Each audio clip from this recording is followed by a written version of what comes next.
Let me tell y'all this right now. Some of the nicest people you ever want to meet in your life are covered in tattoos and piercings. And some of the most judgmental people you ever want to meet in your life, like these bitches from this morning, go to church every Sunday. Let me tell y'all a little story about how my 87-year-old grandma, my nanny, the one that loves me more than life itself, curbed a bitch this morning just for her little grandbaby, okay? So about once a month, every month, my nanny and like, I don't know, like 9 of her 90-year-old church friends all go out to eat for brunch, okay? And normally they like to bring at least 1 or 2 of their grandkids because all the old ladies want to know how their love life is, what they're doing for a living, you know, this, that, and the other. Because they come from that generation that if you're like not married by 30, you are a complete failure at life and you really shouldn't be here anymore. So me having to compete with one of their grandkids who's a lawyer and the other grandkid who's like going to become a doctor, and I tell Joe Biden jokes on stage and yell at a telephone for a living, that's not exactly thriving in their book. They don't understand social media. But also the fact that I'm like 32 years old and not married, that sucks because they eat my ass alive on that. So I called up a girl hoping that she'd be my date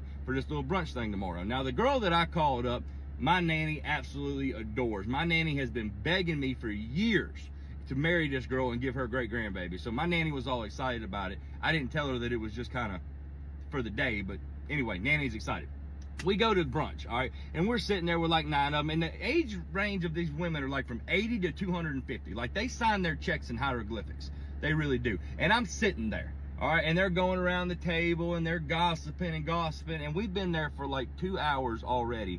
And I'm starting to get a really bad headache because I don't give a single flying fuck about anything that these old bitches are talking about. Okay, so I politely turned to my date and I said, would you mind driving home? Because I can't do this sober. She goes, absolutely, I'll drive home. Go ahead and get you a drink. So to be classy, I ordered me a mimosa. After I drank that first mimosa, I realized very quickly that that's not strong enough for what I'm about to do. Okay, so I ordered a beer. Now we were there for another hour, y'all. In that hour's time, I had drank 2 beers, all right? 2 beers.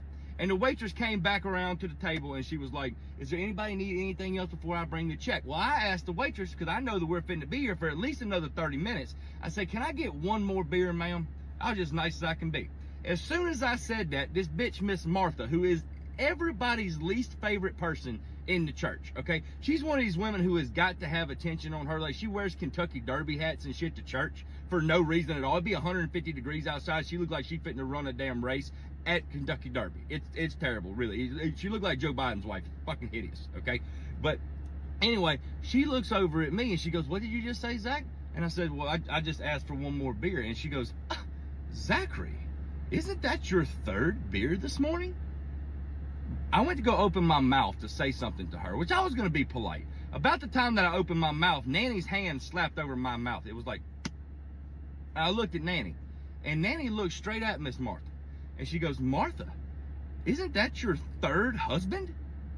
Nanny stood up, grabbed her damn purse, pulled her wallet out, pulled 3 $100 bills out, flicked them in Martha's face, and said, come on, Zach, hey, y'all bitches, today's on me, and we walked out the door. Nanny is a damn legendary savage. I do not even deserve to be in her presence, but I'm still learning things. Nanny, I appreciate you taking care of me. I know that you're going to be watching this video and stuff, and I'm sorry for cussing, but shit.